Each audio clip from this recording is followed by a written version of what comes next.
MK, what is it that you haven't done? And I think that goes to our burning question regarding the shared value model. The principle of shared value is to be far more conscious of the ecosystem that you live in. I mean, for the last, I'd say 12 months, it's been this buzzword. AI. What is your take on that? And I know, AI for marketing is a watershed moment in history. Actually, I'm going to give you another special. Okay. I'm just a special guy. Okay. Pat. It's Pat on brands. Watch how you branded, man. A pat on the back is a pat from the man. Better be branded, man. A pat from the pat is a pat on the brand. Hello, everybody. Welcome to yet another exciting episode of the Pat and Brands podcast with Pat and Mpumi. Welcome everybody to, I don't know what episode we are on, E55. but we actually reached half our target. Yes. So that's quite exciting. We have 500 subbies. Yay! So, hey, this road is long. Yeah. It's like running an agency. Yeah. You know? That was an offline conversation. Yeah. But yeah, no, it was quite nice. At least now we had a target. We're rushing 4, running 2. And I hope this episode, because we have a renowned marketer, entrepreneur, technologist, author, chairperson of the board. Yo. So I must say, I think also we did have some really amazing guests that kind of then was like, listen, if these people are talking to such people. So yeah, we hope that this year then is about that, is talking to the people that you guys want to hear about. Yeah. And on the side, when I meet their peers, so when are you hosting me on your podcast? Oh, okay. So don't worry, next time. There's always room. Yeah, absolutely. The world is watching, which Yeah. is absolutely incredible and encouraging on our end. And yeah, man, today we have a mentor. Yes, A brother, yes. a father, Aye. a husband, a chairperson, or a chairman. A son also. He started as a son. Yay! That's what he started as. But yeah. Author? Yeah. What is it that you haven't done? A dancer? He can dance? Wow. What type of dance? Like? TV host?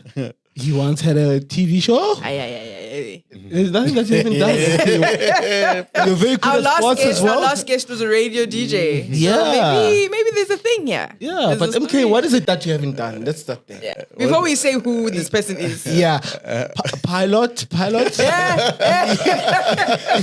You flew aeroplanes at some point? Yeah. You guys are funny. I haven't gone to the moon yet. Okay. Almost there. Is that an ambition? It's on my bucket list. I got you. I want to take a flight one day. Wow. SpaceX. Yeah, if it's possible, why mustn't we go? Yeah, I get it. Other kids are going. Solid. Wow, amazing. Welcome, MK. Thank you very much. Well, for people who don't know who MK is, Yes. we have Mr. Musa Kalenga here. Am I saying it right? You are saying it right. Thank you. That is who we have today. And yeah, I'm quite excited for this conversation. So am I. Who listens to this podcast? Can you give me a sense of who are your listeners? So our listeners, and who are you? Are they young people? Are they old tell people? us. I think it's a variation, but mainly, when we started the podcast, it started when we were like, as an entrepreneur, it's a lonely corner. Yeah, absolutely. So that's where the burning question came through to say, you have that question that you don't know where to ask or who to ask. And that's how we started with it. And then with that, because we come from a marketing background, advertising background, we then thought, also this is, we want to advocate for, commercialization using marketing. Got it. Because you do find that marketing kind of gets the back end, especially if it's not within retail or is the core business, Got it. So we really then educate our audience around what marketing is, advertising, and how everything really feeds back to marketing at the end of the day. Because it's damned if you do, damned if you don't. Okay. If you do marketing, it's not marketing that brought the money. But if there's no marketing, is marketing the problem? So we those advocates for and that's what we talk about and that's what we educate. So even if we stop and we're like, that is a B2B lesson, it's around that. Okay. But to be honest with you, we've actually had professions. My husband is a CA. He says that he didn't know what marketing was until he listened to the podcast. So that's the type of people, we listen to. So many people listen to the show. Professions across all spectrum. So it's quite fun. And also marketers as well, obviously predominantly, but each of us being in the marketing space, and of course entrepreneurs. No, it's good to know. So that's the audience. MK, Hi, good to meet you. You see TV host coming up. Exactly. Because we forget to say hi, guys. We are learning. Absolutely. My daughter does that because she watches.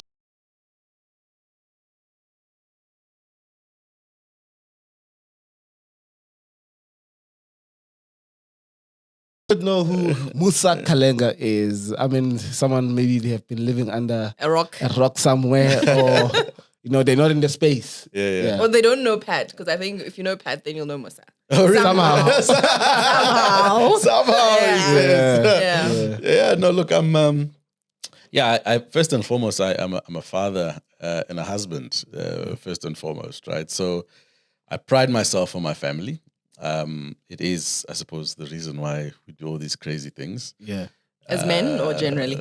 As in general, as human beings, beings, right? Yeah. So I'm a husband, I'm a father, got 2 beautiful kids, wonderful wife, and kind of making my way through this world, trying to figure out how to leave it better than I found it, basically. So I'm currently involved in 2 businesses, primarily. One is the Brave Group, which is an investment we made a couple of years ago, and I run that as the group CEO. The other is Bridge Labs, which was a company I founded with a partner of mine, Kola. And I'm less involved. I was the CEO before I took up the job at Brave. But they are an amazing little company building phenomenal technology that, for me, is a big part of solving for the future. In a bank. Yeah, now they're the technology company behind Sava. Sava. The new bank. Wow. Yeah. So a bunch of young Africans with who are gifted with a clear vision. Sure. So it's amazing to see when things come to light. Life, yeah. So that's what I do. I also speak. I really enjoy teaching. I really enjoy sharing knowledge, especially with young people. So I'm a faculty at Duke CE, and also I do some work with University of Johannesburg. I'm a chairman of one of their industry advisory boards, and my wife runs our speaking business, so she's my pimp. I call her my pimp. Absolutely. Absolutely. I expect no better. Yes, that's what I do. And then I've got a couple of investments, in some startups, some more mature businesses. So across multiple sectors, I try and keep myself sharp by investing in companies I believe in. So that's what I do. Oh, amazing. And of course, technology. Yes. You also identify as a technologist or someone who's Absolutely. pro-technology. Absolutely. Yeah, I mean, which has a massive impact on our industry. Yes. For the last, I'd say 12 months, there's been this buzzword, AI, artificial intelligence. Yes. Yeah. What is your take on that? And I know, your agency has, or Brave Group rather, has an AI director. Yes, we do.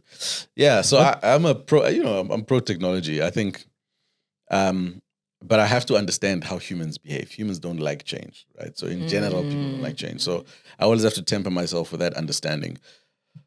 But I think AI for marketing is a watershed moment in history. It really is. I think we just haven't even started to scratch on the surface of what's possible. Sure.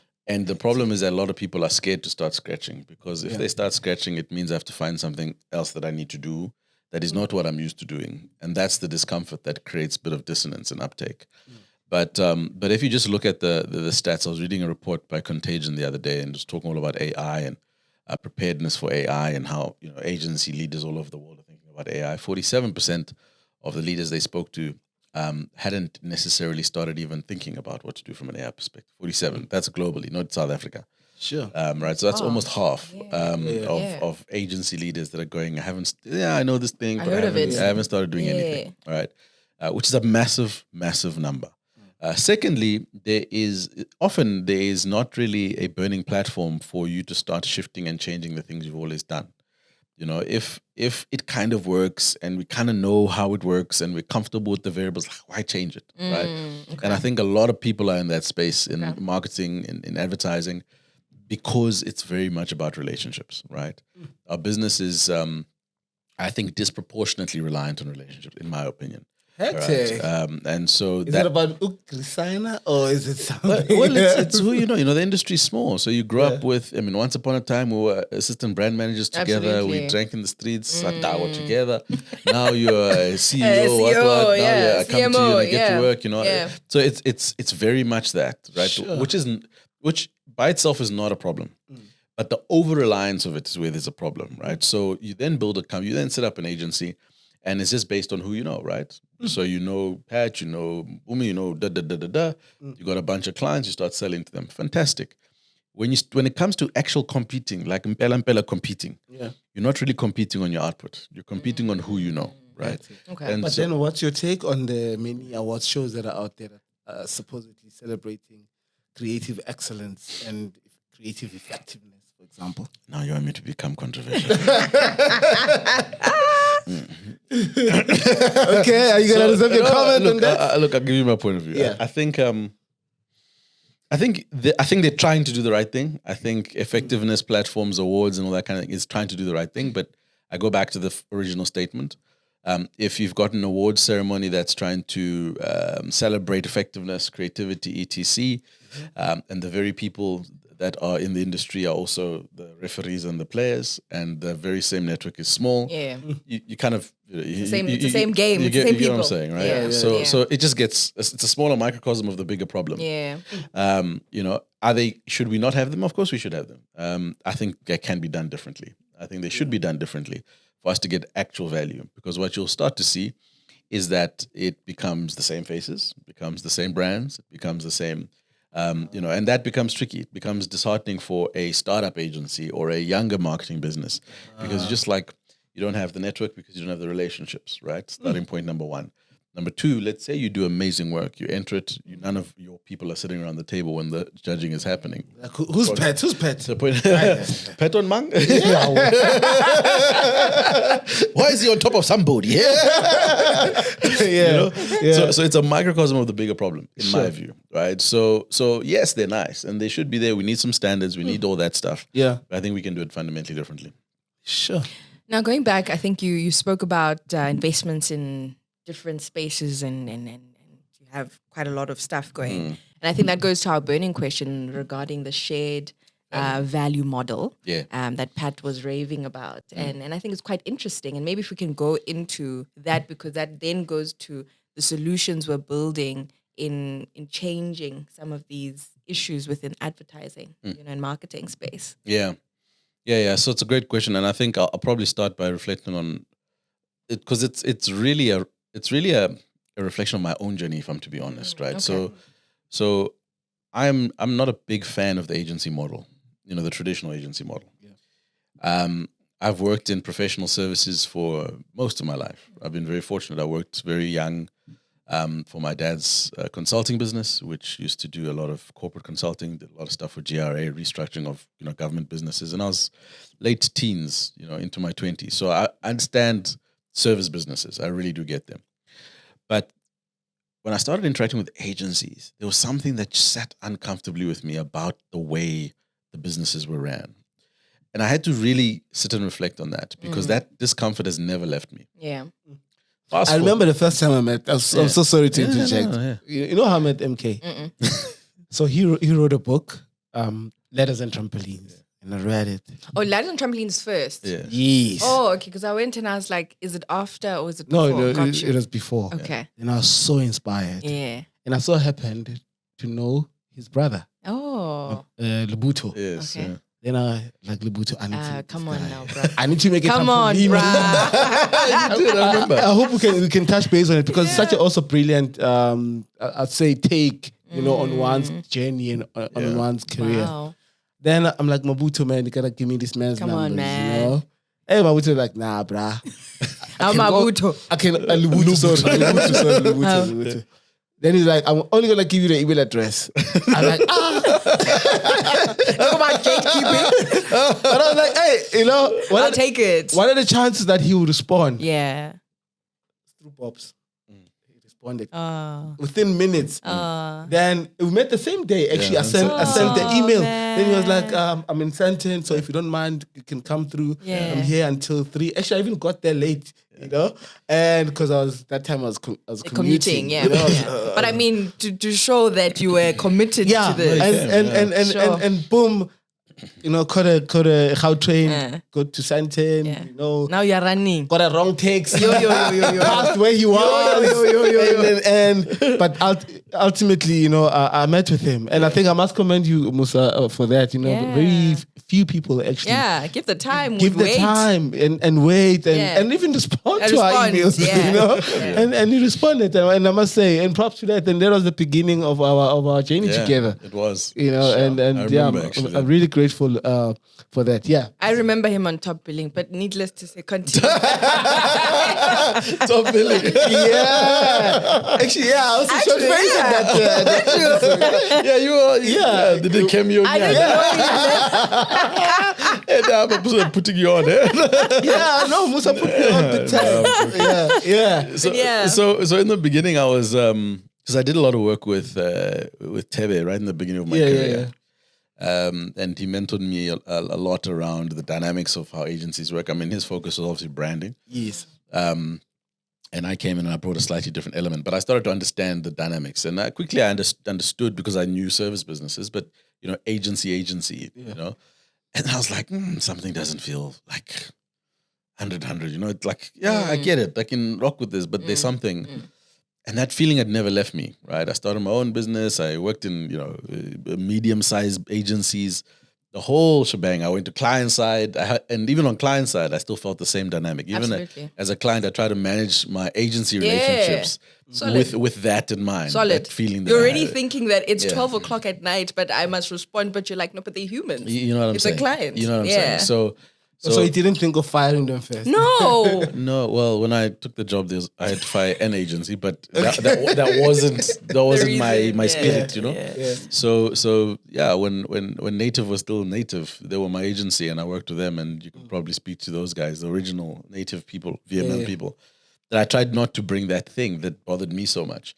And what it actually was in agency contexts, they take the idea of service and they've turned it into servant. Right, that's the problem. Right, so there's a difference. Absolutely, you can render a service, doesn't make me your servant. Right, and it's a very important thing that sat with me. And I'm like, this is gospel. It's the truth, right? Because I keep saying, guys, I cannot. It's too abusive. Yeah, it's the truth, right? So I'm all for service and great service. Yeah, but I'm not about being a servant, right? And that was the niggly in my heart that I was like, this is the problem. So there's a disproportionate value in agency contexts that people just don't take as seriously as a consulting business, a Deloitte, Absolutely. A dentist is a service business. There's all these service businesses, and the value there seems to be higher on the service provider. And so it balances out the equation, and the value then is equal to one another. When you have that imbalance, that's what's always created that feeling for me that something's up here. And because we've normalized it, because we've made it okay. And it's a standard. And it's standardized. And it's like, okay, yeah, of course. Of course, we must run up and down after our clients. Of course, we must, bend backwards till my spine snaps. Of course.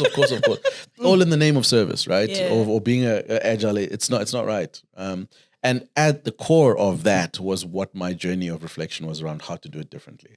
Because I said to myself, I can't be serious about myself if I know that about me and I go into an agency context and I don't try and do it differently. Try, it's fine. I just need to try.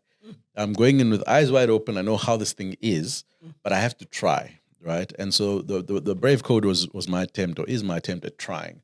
Just say, what's the alternative, right? What's the alternative? If we believe that it's broken on the basis that we've spoken about, the book is trying to understand what the alternative is. Is that the basis of the shared value model? Yeah, it is. And I mean, to be honest, I didn't invent shared value, right? It's a principle that predates me, but the application of shared value in the creative industry is something that I've tried to craft on the basis that the principle of shared value is to be far more conscious of the ecosystem that you live in and far less insular, right? Sure. And if you have that level of consciousness, it means you start designing your business to solve for slightly different things. So if we think about agencies, I went on a course earlier this year on sustainable leadership, and the course still study. Hi, this hi.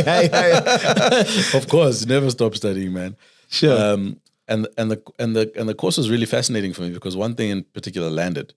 If you think about this idea around sustainable leadership, we always think about it like with hard areas like mining and manufacturing and all these like of industry, Now, and I sat there and I went, well, how does that apply into an agency or a creative business or a service business?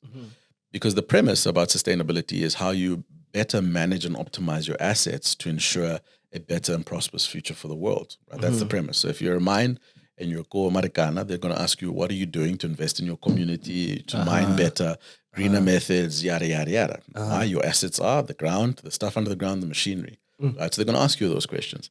So if I ask that question about an agency like us, what are our assets, right? Any service business, what is your asset? And the reality is the asset that's the biggest on your balance sheet is your people. Yeah. Human beings are your asset. Yeah. And therefore the thing you need to maintain and manage is the wellness. And look after. Is wellness of people. Sure. Right? So that was a penny drop moment for me because I went, aha.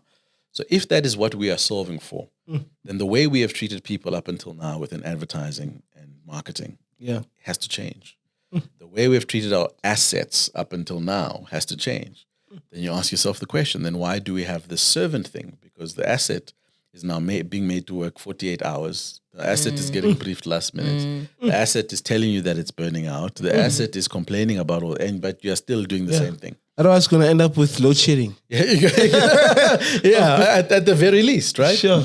So you have to understand that we are managing assets here that are creating value for us in the future, which is amazing creative, amazing campaigns, etc.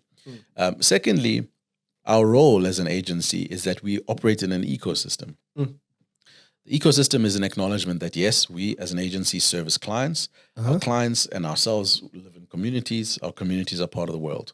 So the net effect of us performing our function in the ecosystem is to make the ecosystem better. Right. So whatever we do, we have to think about that. We have to think about by hiring decisions, are we making the ecosystem better? Technology decisions, are they making the ecosystem better? And if we have those premises baked into our business, then you start to edge towards creating shared value. And then you take that idea and you're trying to get people to believe in it and to replicate that in their everyday lives, right? That's the whole principle. Sure. So I try and unpack that to the extent that we connected shared value to what we do. So our vision now is to be the shared value agency, and it's all about building creativity through shared value. And the principles that come out are really about us not deviating from where we started, but we've got one vision, we've got 3 pillars, which are we care, we share, and we dare. And then we've got our 5 values, which have always been the same. Be curious, show love, show up. Be curious, show love, show up, stay curious, So all of those are really important because the 1-3-5 structure of our business then informs everything, how we hire, who we hire, how we incentivize, who we bring on board, etc. So for me, that was the important starting point. Could I believe in something, commit it to paper, and then start to get other people to believe in it? That was the starting point. And the answer was yes. And so then I started writing down the steps I went through to arrive at that point. Like, why did we go with shared value? Why did we think about shared value and creativity? And some of the references in the book are around, the massive transformative purpose, which once again is not our idea, but is a framework that we, were able to use to create the story. And then, part of the reflection was, as I started believing in it, could I convert that into something other people believed in, right? Because in the beginning, trust and believe, it was random. Like everyone was like, shared value? Yeah. They were like, okay. Musa, okay. Yeah. They can't really say much, but what started to happen, which is fascinating, is that the level of shared accountability that we take as a team, the proof points we now have around shared value, so how we incentivize people, how we get, creatives that, when we're talking about incentivization, we were trying to figure out, because there's always a tug between creatives and the market. Right? So if I make this cup, I'm gonna think it's worth $1 million, right? But I put the cup because it's got a Yoba logo on. Yeah, because but if I put this cup into the market with other cups, the market's not gonna pay $1 million for it. The market's gonna pay $5,000, whatever it is. But because I created the cup, I'm very romantic about correct, this. and I assign a value that is far higher than the market. Yeah. So, and now we're working with creatives. So whatever creative designs or comes out of their hand, Absolutely. will always have a value higher than what someone. You understand? And you coming there to say, no, remove this. You get what I'm saying? Yeah. Right? And then, so now you've got a problem. Now you've got people who are incentivized on creating and making it beautiful. Okay. You've got a market that's saying, a price I'm willing to pay is actually this. And now over time, the asset is going to start getting demotivated. So we then sat and we thought, how do we fix this? Because, the best way to try and help the asset understand the market value is to start aligning reward and incentive so that they get the principles of the market. So part of shared value is that we had a quarterly incentive. So we pay people bonuses every 3 months. Corporate. Yeah. No, because if you shorten the reward period and you focus it on a goal, you get people to start understanding the why, right? So you can't wait until not too long. Yeah, you can't wait until month 12 for a 13th check, and then maybe it will be there, or maybe it won't be there. But every 3 months, like many businesses do, we're not reinventing the wheel, but most serious businesses say we got a quarter. In that quarter, this is our financial goal, this is our this is our that. Everyone's clear on that. Okay. And if the business achieves that, then you should absolutely get your bonus. And if the business doesn't achieve that, then you also shouldn't get a bonus. Yeah. But it shouldn't be hidden somewhere, in the shroud of. Yeah. It should be clear, right? Then I know, okay, shucks, we won X, Y, and Z business. We delivered on our top line. Our ratios are right. Therefore, sharp, I should. You getting one, you getting one, you all getting one. Then I expect a bonus because the business has performed well. Yeah. I, as a resource, have been measured and I've got my KPI score and I've done well. It's very clear. So you don't create ambiguity. But similarly, if the business has not done well, guys, we can't have a conversation. Yeah. I'm not coming to nisha you. I'm not coming to be funny. It's just, it is what it is. So you sign up to that. So the goal is, let's make sure the business does well. Let's make sure I deliver. And therefore, I can unlock this incentive. So you do that now quarterly. You shift the burden of responsibility on the performance in the business to shared around amongst everyone. So when you've got one thing that was so amazing for me is we had a copywriter. I remember we were having a conversation. I think it was last year. We're coming up to a series of holidays. Yeah. And obviously on holidays time, clients, deliverables, now we're finding out who has to do it. A junior copywriter was like, guys, if we take leave, it means that we won't deliver on our briefs. If we don't deliver on our briefs, it means we might miss our target. Maybe we should, fast bait. Sure. This is a junior copywriter who's connected the fact that what I do here translates. You know what I'm saying? So that for me is when you see how you see people are starting to understand the principle of shared value. And you're not screaming shared value at them, but you've put some things in place that allow them to understand what we're trying to say. And now it's on them to say, no, listen, let me forfeit my holiday. Correct. You're not saying no, forfeit it before you can see the situation we're in. And also you opt into it, right? Sure. Because the other thing I've said to people is that right. to be very honest, that we are not going to be an average agency. That it's excellence or nothing. Yeah. And some people don't like that. I remember when I took over the job, I got so much flack because they were like, Musa is trying to get rid of the black women in the agency. Hey, there's an agenda-based agenda. He doesn't like black. I'm like, no, guys. I'm like so what are you saying about us? I love my sisters. But for me, it is a delivery issue. Yeah. There's a charge. The judge on the sentiment of your case. The judgment. When one of the black lawyers didn't show up, and he was like, "Oh, is this how black lawyers behave?" Hectic. It was a big thing, and the Black Lawyers Association was up in arms. But sometimes he was not there. But my case in point was the individuals that left our business at the time could have been male. Like it had nothing to do with gender. Because we put we put in a performance system. Got you. And against the performance system, the individual was not performing. Right. It just unfortunately at that time happened to be 2 or 3 black females. But that was not as a result of trying to get rid of black. I mean, who tries to get rid of black females? We've got 79% of them in our business. It's been part of my goal. Yeah. Right. But people interpret that as something else, not understanding what is driving that. Now, behind shared value is the fact that you need to be excellent, right? Back to the point around service. You don't forsake the service. You still have to keep the service there. Where we have to draw a line is becoming servants, and so that was a very big debate that we had, but it was one of those that was good because you could reinforce what shared value is about, why it's important, and how we should be thinking about it. Sure. But the industry is notorious with also high employee turnover. Yes. You find that the shared value is also has helped. Is helping to retain. It's helped for those who've understood it. Okay. It's been such a strange, it's like, when someone has been in an abusive relationship their whole life. Yeah. and you show up and you're actually a good person. And you give him love, man. And you're showing love. And you're like, when is it going to change? Yeah. Let me live before. It's true. Let me live before. That's been my experience. Okay. So you get people that have come, you know, and I won't cite other brand names, but they've come from industry. They've worked in all these other places. Yeah. You come, you give them true accountability, you give them true responsibility, you give them all that stuff, and they kind of go, no, wait, something's happening here. Yeah. It's like, no, like you're trying to trick me into something. You get what I mean? So we've had a lot of that. So obviously we've had people leave on that basis. Secondly, because shared value is quite a clear accountability structure. Yeah. Creatives don't like accountability. Oh, solid. And people in our industry don't like accountability. Because the association of accountability is you're trying to trap me. You're trying to, trick me to do something. That's the association. Instead of, by holding me accountable, I can hold you accountable. So if we have an agreement that says, I'm going to be in this role for 6 months, and these are the 10 things I need to crush. As soon as I crush them, I'm going to the next level. They're not thinking about it like that, right? They're thinking about it as these 6 things you're trying to trip me up. So let me try and, instead of saying, oh, this is my job description. I can do this in 6 months. I'll be proficient. 6 months later, you go to the person, you say, hey, person, I'm done. I've crushed this thing. Yeah, next thing. Right? For me, that's empowering to a young person who is really focused on value. Right? So that created like this whole storm around, why have we got performance scorecards now? Why must we be accountable? And I'm like, why not?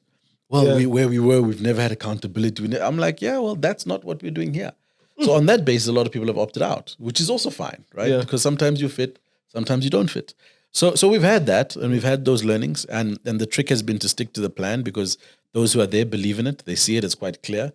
Our planning cycles have changed. Our the way we incentivize has changed. The way we get people to be vested in the long-term benefit of their clients has changed. So we incentivize using the quarterly incentive to invest into shares of every client that you service. Sure. So as we onboard new clients, the goal is, hey guys, we've got a new client, one of our new clients called AECI, the explosives business. And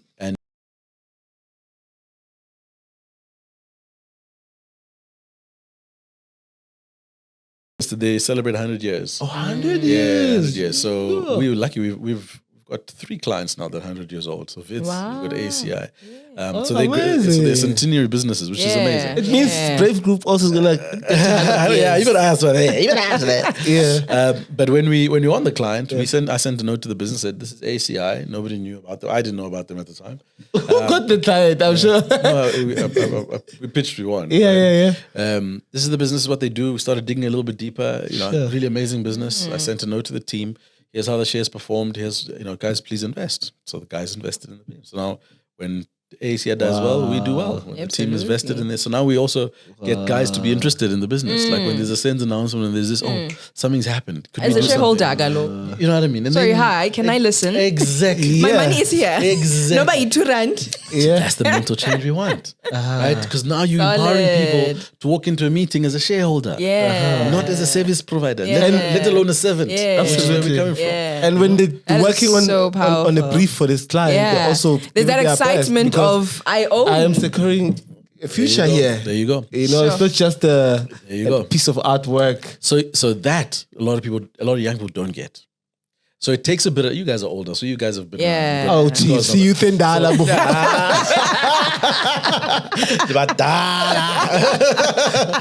So you guys get why that is so important, right? And so in 5 and 10 years' time, if we've got 20, 30 companies replicating that changes the economic trajectory of this country. Right? Yeah. So that's the goal. That's the goal, is to say, guys, it's not rocket science, right? We're not building rockets to the moon here. We're just saying, change the way you think about the business that you're in the creative context. Change the way you incentivize people and the way you get us to build value over time. That's really what shared value is about. So that's really the Brave Code story. Sure. It's been a mouthful. And I think just to wrap up then our episode, in terms of now for small business out there, like we've said, our audience are small businesses mostly, or professionals, people who are inspired to start businesses. How do they then implement the shared value model? I think why Pat, this is probably one of his lovely subjects, is by virtue of, I think, running not even just him. I mean, with myself included, retention. Now I was already thinking, how do we implement this retention model? Because I would call it a bit of a retention model also, from an HR perspective, using the shared value model. But how can they implement it in their spaces? Can be generalized in a way for small businesses. Yes, it can. I think. The founding principles of shared value in this context around acknowledging what your asset base is. Okay. People. Right. So if you're a professional out there, if you're a startup out there and you're the only one, you are your asset, right? Understand that very, very carefully. Okay. Because if you don't understand that you are the asset, then you're going to approach yourself in a undelicate way. Yeah. You'll expense yourself. Correct. Yeah. So that's the first one. So look around your business, acknowledge that the people that are creating for you, that are doing the work, are assets. Your client relationships are a way to service assets, but they are not the asset. The relationships that we've overemphasized traditionally as the asset are important, but we all know how it works. You'll be chopped and changed very quickly. So invest in the relationship, but invest in the asset, the actual asset. The second thing is, I think it's so important to be true to who you are. And in being true to who we are, you'll be able to define something that's a little bit different and unique. Our industry, from a marketing and advertising perspective, has ultimately been defined by 2 or 3 global agencies who've been here for a really long time. And they've kind of written the playbook, how pitches are run, potentially even the criteria on pitch sheets, I'd probably say, what does a pitch team look like? They've written those rules, right? So they exist in the minds of not only those that are assessing you, but the marketers that are going from different places. So you need to think very carefully around whether you are going to subscribe to that and what it's going to take for you to subscribe to that. Can you be another X or another Y agency that's been around for many years? Or are you going to do something fundamentally different? I think what is driving a lot of freelancing is that clients want to buy something different, and maybe sometimes they don't know what it is, but they know what they don't want to buy. Yeah. So apply your mind on what's differentiating you. So number 1, focus on your assets. Number 2, apply your mind to what's differentiating you and build something that's compelling. And then the last thing is try and stick to the plan. Now, I keep on telling my team this, right? We now have a plan that we all believe in. We've now gone through a long journey of defining a vision, the pillars and our values. Now we have to believe in it. We have to be vested in making sure it happens. We have to understand what our creative philosophy is, and we have to back it, right? It's like, I always say to them, when you watch soccer and you got like Pep Guardiola and you got these really famous footballers, they've got a philosophy, right? When they go to whichever club they go to, they take their philosophy with them. So when you come and you're playing for Pep Guardiola, he's got a philosophy which you must subscribe to, and you have to be okay with that. Because one, it's been based on who you are in your DNA. Then you try and scale that by being able to understand that everybody must subscribe to that. And it's okay if they don't, right? It's also okay if you're not, I can't, Pep and I, we just don't vibe. That happens all the time. Because we're managing talent, rather know what the litmus test is to know that this is going to work or it's not, then try something and be like, something's not working. I'm not sure what it is. But at the core of it is that this person just doesn't subscribe into shared value, as an example. Right? So try and stick to the plan and try and drive it home. Sure. That is quite powerful. And I hope you've taken something, you can take something from the shared value model that I've learned. It's a very interesting one. Yeah. I think you should get the book. Yeah. It is. It's 290, 80? 290. 90. You see, you haven't bought a book in a while, Mpumi. Book prices have gone up. It depends. Above inflation. Wow. Just like the Sunday Times. It's like 36 Rand. And that is, we used to buy it for 11 Rand back in the day. And it's now thinner. Hectic. The pages are a lot thinner. But I implore anyone who's watching this episode. I read the book, and it's a brilliant book, easy to read, easy to digest. There's not a lot of use of bombastic words or. But the command of English has been good in this episode. So you can only take that. This is Crawford. It's stop! Shots fired. This is a Crawford alumnus, so I mean. So you understand? Shout out to Lone Hill campus. Shout out. I mean, but There in Mpumalanga, do you do shout outs?